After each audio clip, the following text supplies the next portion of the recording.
dubartiin gaariin ifaamanaati warahmatun fil qalbi gara laafina qalbii ilma namaati wasakiinatun fil hayaat tasgabbii jiruuti.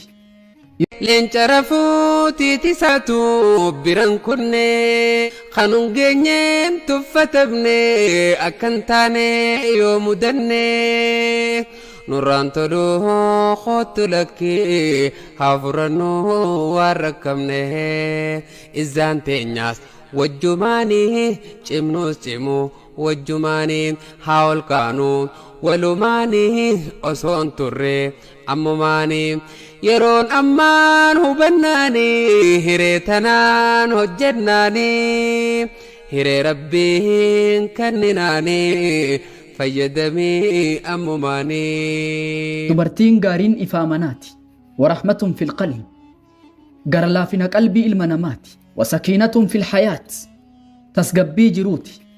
Yoo dubartiin tolte manni ni tola, yoo dubartiin badde manni ni diigama. Dubartiin ummata ijaarti, dubartii yoo badde ummata san diidi. Laysa aljamaalu biziinati alwajh, bareedumminni dubartii fuula bareeduu miti, bal bisalaahi nafs, lubbuu isii tolchuudha, wa tahaarati alqalb, qalbii isii qulqulleessuudha. Dubartiin gaariin qabeenya guddaa duniyaa tana keessa rabbi kaayyateedha. Rasuulli rabbi alayhi salaatu wassalaam addunyaa mataa' duniyaan tun akka meeshatti ilaalamti jedhan. وخير متاعها المرأة الصالحة caalan meeshaa qaalii duniyaa tana keessatti dubartii gaariidha jedhe rasuulli alayhi salaatu wassalaam. Eenyu dubartiin gaariin? Dubartiin gaariin milikkata akkam qabdi? Dubartiin gaariin wanni isiin gaarumina isiitiin beekamtuuni sodaa rabbiiti. An takuuna qariibatan min Allaahi, dubartii rabbii isiitti dhihaattu, tuxaafidu cala asalaat, dubartii salaata irratti tiifattu, watabtacidu cani ilxaraam, dubartii waan rabbiin haraama godherraa uf eeydu, waturaqibu Allaha fi sirri walcalan, isii mul'isaa fi dhoysattillee rabbi eeggattu. Dubartii akkasiitu yeroo kamuu dubartii gaariidha. Dubartii gaarii jechuun tattasifu bil akhlaaqi xayyiba, dubartii amala bareedan wassafamtu, mithla sidqi, dhugaa dubbatuun, wassabr, obsa qabaatuun. Dubartii amalli gaarumminni irraa calaqqisutu yeroo kamuu dubartii gaariidha. Bareedumminni dubartii gaarumina isii ibsu saalfiidha. Saalfiin guddaan isii rabbi irraa saalfattuudha. Rabbiin keenya subhaanahu wa ta'aalaa gaafa ijoollee nabiyallaahi Shucayb qur'aanatti dubbatu ta nabi Muusaa yaamuu dhufte ta irra gudduuti. Fajaa'athu ihdaahumaa tamshii ala istihyaa jedhe rabbi. Wayta nabi Muusaa yaamuu dhuftu uf keessa saalfataa qaanyeffataa dhufteedha rabbi. Hin saalfattiidhe. Ija gadi qabataa saalfataa abbaa keenyatu si barbaade jettee nabi Muusaan waamtee duwida galte. Nabi Muusaan isii duuban deema, isiin dura deemti, qilleensi huccuu isii irraa saaqa.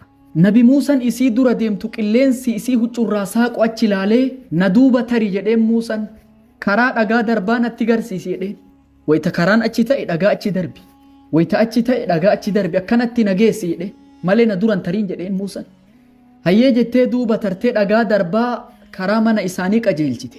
Wayta abbaatti dhuftu inna khayra man ista'jarta alqawiyyul amiin jetteen. Namni ati dalagaaf soyxu irra caalaa nama jabina qaamaa qabuu fi nama amanamummaa qabu ta'uu qaba jetteen. Nabi Muusaa alayhi salaam wanni dubartii gatii irraa fuudhu saalfachuu dhabuu isiiti. Dubartiin saalfattu yeroo kamuu gatiin isii qaaliidha. Rabbiin keenya subhaanahu wa ta'aalaa dubartii gaarii wayta wasfi isii kaa'u fassaalihaatu, dubartii gaggaarii jechuun qaanitaatuun jedhe rabbi. Tole jettuuwwan jedhe, ta rabbiin tole jettu, ta nabiin tole jettu, ta abbaa manaa waan gaarii keessatti tole jettu.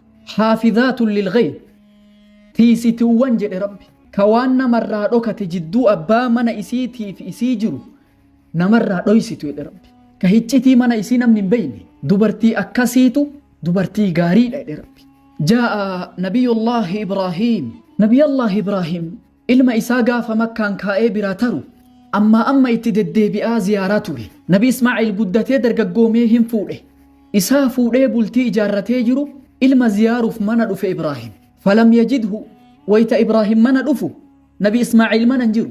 Fadakhala alaa zawjatihi wasa'alahaa an haalihim, haadha mana Nabi Ismaaciilitti ol seenee haala isaanii irraa gaafate.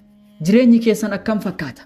Bultiin teessan akkami jedhee Nabi Ibraahiim هذا من إسماعيل قافت فقالت تشكو ضيق الحياة إبنا جرين همت نتركو كيس جر نتوما نيان إن الليك أكنات وامنا كيس جر هجتي ركنا جرين جرا هند قوتتين يروكنا فلما أراد أن ينصرف قال لها ويتديم فكئه دام ستدامة إبراهيم إذا جاء زوجك فقرئيه السلام يو أبام مناكي رفي سلامتنا قرئ قبني مناكيتي ججيري سينجد أنجد إنجد إبراهيم أغانا جده دوي دغلي براتري ويت نبي إسماعيل رفي نما وهيت رفي سلام إرتك قرئي نانجده إمو دامسا ست دامتا قبني مناكيتي ججيري سينجد أنجدتي اتهمت يروكنا نبي إسماعيل ذلك أبي برسني أباكية وقد أمرني أن أفارقك سين أدبه التنا أجج فطلقها قد إليس قبني من إساء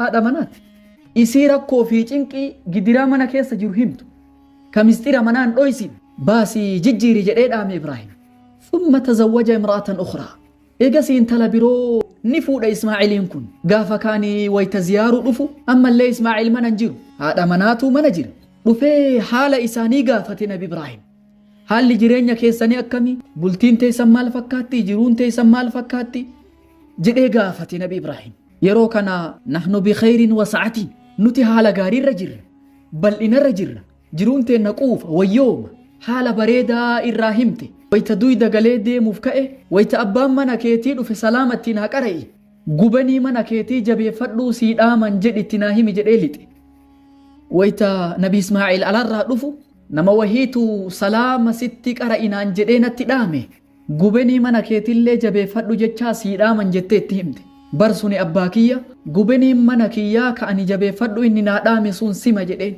yeroo kamuu dubartiin hiccitii manaa dhoysitu dubartii gaariidha kanaaf rabbiin keenya subhaanahu wa ta'aalaa dubartii waan nama birarraa dhokate ka jidduu abbaa mana isiitiif isiiju haala jireenya mana akka rabbi tiisi isiin jedhe sanitti katiisitu santu dubartii gaariidha jedha rabbi yeroo kamuu dubartii gaarii ta'uuf carraaqi amala gaaromina dhaali lubbuu tee qulqulleessi ibaadatti jabaadhu rabbii keetii fadhu ajaja rabbii keetii fudhadhu dubartii qaalii jannata dhaaltunii taata yeroo kamuu qaalii ta'ii argamiin dhaamsa kiyya ufin xiqqeessin lubbuu tee rakisan godhin dhaamsa kiyya wassalaamu alaykum wa rahmatullaahi wa barakaatu qabatte silaaltii jaartiin gaariin doktoraa ni taphachiifti hogguu jaarsattiin guurtu nyaara ni jabeeffatti qabdee jaarsa hin baaftu qarra jaartii jalloodha jaarsii gubbaan alatti qaara ta'uu hin qabdu giiftii